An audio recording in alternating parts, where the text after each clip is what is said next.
ఓం శ్రీ మహాగణాధిపతయే నమః. శ్రీమాత్రే నమః. శ్రీ గురుభ్యో నమః. శ్రీవల్లి భక్తి ఛానల్ వారికి అందరికీ కూడాను నా నమస్సుమాంజలి. ఇప్పుడు మనము జ్యేష్ఠమాసం గురించి తెలుసుకుందాము.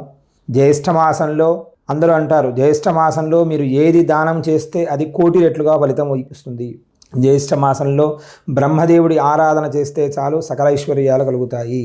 జ్యేష్ఠమాసంలో కుషుడు, ఆంజనేయ స్వామి వారు సూర్యుడికి ఇష్టమైన మాసముగా మన పురాణాలు చెబుతూ ఉన్నాయి.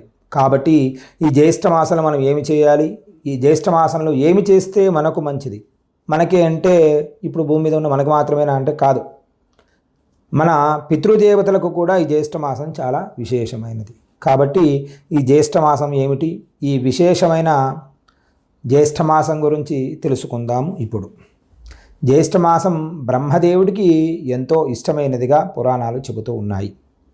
ఈ మాసంలో తనని ఆరాధించిన వారిని బ్రహ్మదేవుడు సులభంగా అనుగ్రహిస్తాడట.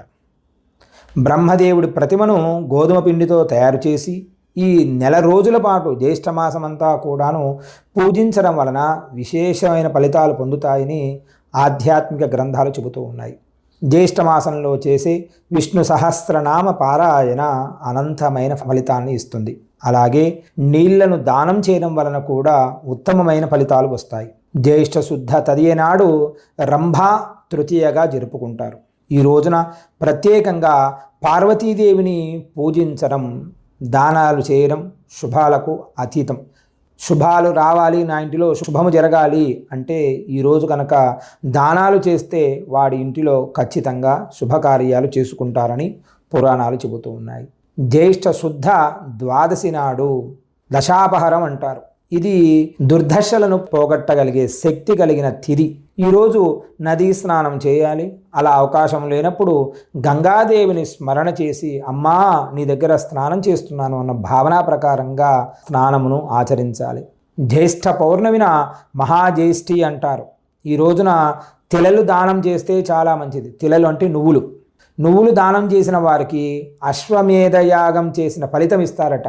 నువ్వులు దానం చేస్తే జ్యేష్ఠ నక్షత్రంతో కూడిన జ్యేష్ఠమాసమును గొడుగులు కానీ చెప్పులు కానీ దానాలు చేస్తే చాలా విశేషం. దీనివలన ఐశ్వర్యం ప్రాప్తిస్తాయని విష్ణు పురాణం చెబుతూ ఉంది. వామన ప్రీతికి ఇష్టమైనది విసనకర్ర లేదా కలశం చెంబుతో జలకలశం, మంచి గంధం దానం చేస్తే చాలా మంచిది. ఈ పౌర్ణమిన ఏరువాక పున్నమ అని కూడా పిలుస్తారు. ఈ ఏరువాక పున్నమన ఇది రైతులకు చాలా ఇష్టమైన పండుగ. ఎందుకంటే వర్షాలు పడుతూ ఉంటాయి, వర్షాలు ప్రారంభమై ఉంటాయి. ఎప్పటికల్లా ఎద్దులను అలంకరించి ఎద్దులకు కాస్త ప్రసాదంగా పొంగళ్ళు, కట్టు పొంగళ్ళు అవన్నీ కూడా పెట్టి ఊరేగించి పొలాల వద్దకు తీసుకుని వెళ్ళి దున్నిస్తారు. ఈ సమయంలో నల్ల నువ్వులు, నెయ్యి, పేలాలతో తీసుకొని వెళ్ళి కలిపి బెల్లం అన్నీ కూడా కలిపి నదిలో వేస్తే గ్రహదోషాలన్నీ కూడా తొలగిపోతాయని గ్రహశాస్త్రం చెబుతూ ఉంది. అంతేకాకుండా ఈ రోజున దేవత స్మరణ చేయాలి. ఈ రోజున ఇష్టదేవతాన్ని ఆరాధన చేయాలి. మనం ఎవరినైతే ఎక్కువగా ఆరాధన చేస్తూ ఉంటామో వారి ఆరాధన చేయడం వలన విశేషమైన ఫలితం వస్తుంది. జ్యేష్ఠ శుద్ధ ఏకాదశిని నిర్జల మతత్రయ ఏకాదశిని కూడా పిలుస్తారు. ఈ ఏకాదశి వ్రతాన్ని ఆచరించిన వారికి విశేషమైన 12 నెలల పాటు ఎవరైతే వ్రతం ఉండి ఏకాదశి వ్రతం చేస్తారో ఆ వ్రత ఫలితం కేవలం ఈ నిర్జల ఏకాదశి రోజున కేవలం వ్రతం చేస్తే వారికి అంత ఫలితం కలుగుతుంది. ఏకాదశి వ్రతం రోజున పెసరపప్పు, పాయసం, పానకము, నెయ్యి, గొడుగు ఎవరైతే దానాలు చేస్తారో వారికి ఈ 12 ఏకాదశిల ఫలితము అంటే ప్రతి నెల ఏకాదశి రోజున దానము చేస్తే ఎంత ఫలితం వస్తుందో ఆ 12 ఏకాదశిల ఫలితం ఈ నిర్జల ఏకాదశి రోజున వస్తుంది అని చెప్పి పురాణాలు చెబుతూ ఉన్నాయి. ఈ మాసంలోనే వటసావిత్రి వ్రతం కూడా చేస్తారు. మహిళలు జ్యేష్ఠ పౌర్ణమి తర్వాత 13వ రోజున మహిళలు వటసావిత్రి వ్రతం చేసుకుంటారు.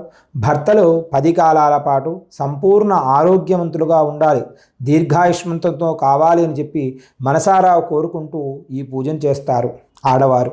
జ్యేష్ఠ బహుళ ఏకాదశి రోజున యోగిని అంటారు.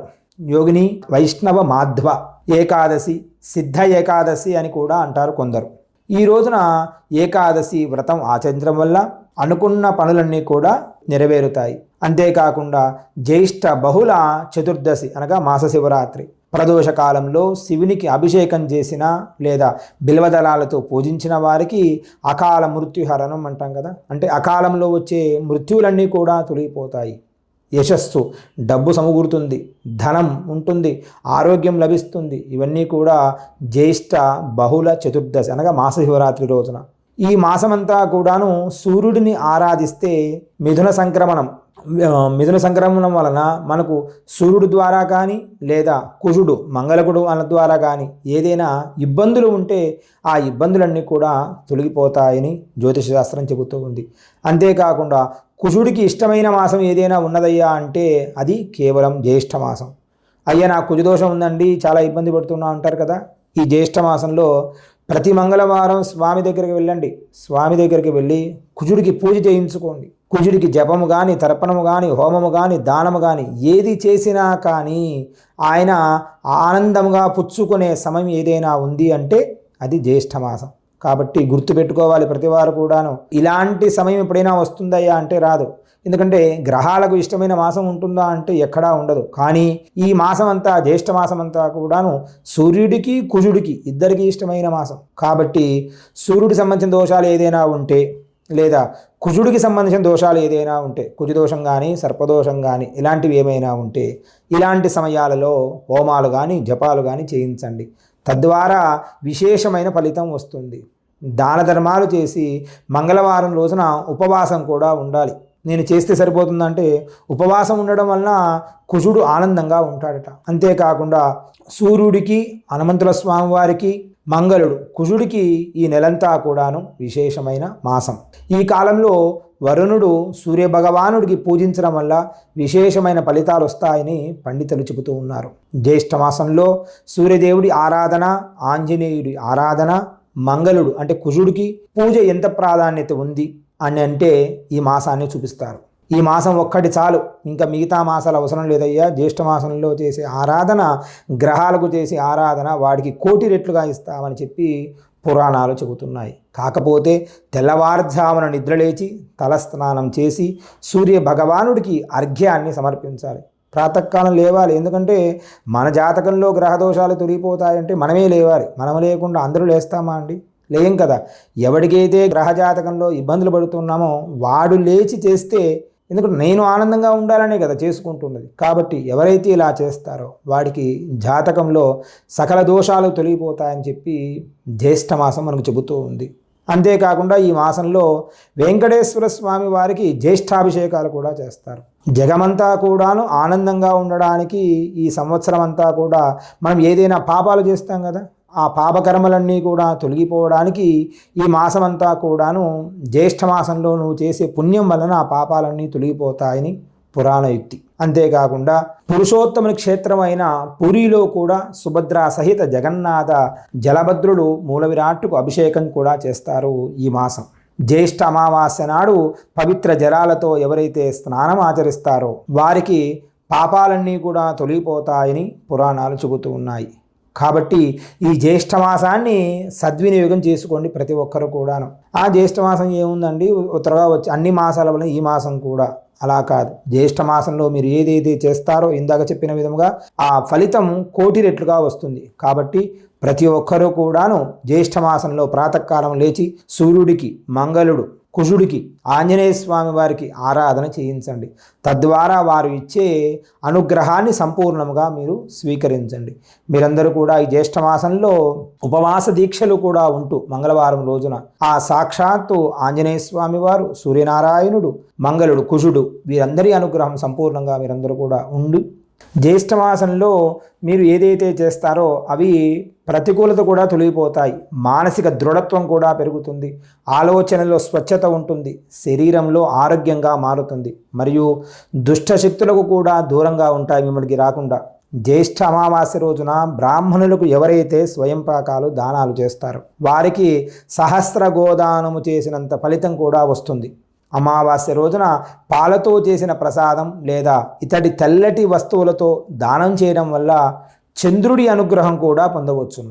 జ్యేష్ఠ అమావాస్య రోజున అతి ముఖ్యమైనది పూర్వీకులకు అనగా మన పితృదేవతలు ఉంటారు కదా, వారికి వారి పేరు చెప్పి దాన ధర్మాలు చేస్తే అవన్నీ కూడా మన 9 గ్రహాలలో ఏదైనా దోషం ఉంటుందో ఆ దోషాలన్నీ కూడా తొలిపోతాయని జ్యోతిష శాస్త్రం చెబుతూ ఉంది. కాబట్టి ఇలాంటి జ్యేష్ఠమాసమును ప్రతి ఒక్కరూ కూడాను, జ్యేష్ఠమాసానికి ఈ వీరందరూ కూడా గ్రహాలు ఇష్టమైన మాసం కదా జ్యేష్ఠమాసం. సూర్యుడు, చంద్రుడు, కుజుడు, అంతేకాకుండా ఆంజనేయ స్వామి వారికి ఇష్టమైన మాసం, బ్రహ్మదేవుడికి ఇష్టమైన మాసం. కాబట్టి ఈ మాసంలో మనము విపరీతముగా అంటే మన శక్తి కొలది, భక్తి కొలది దాన ధర్మాలు చేద్దాము. బ్రాహ్మణులకు దాన ధర్మాలు చేసి సాక్షాత్తు ఆ బ్రహ్మదేవుడి అనుగ్రహం పొందుతాము. మీరందరూ కూడా ఆనందంగా ఉంటూ సాక్షాత్తు ఆ బ్రహ్మదేవుడి అనుగ్రహం కూడా సంపూర్ణంగా మీరందరూ కూడా పొందాలని కోరుకుంటూ మీ శ్రీకాంత్ శర్మ. మంగళం మహత్. స్వస్తి.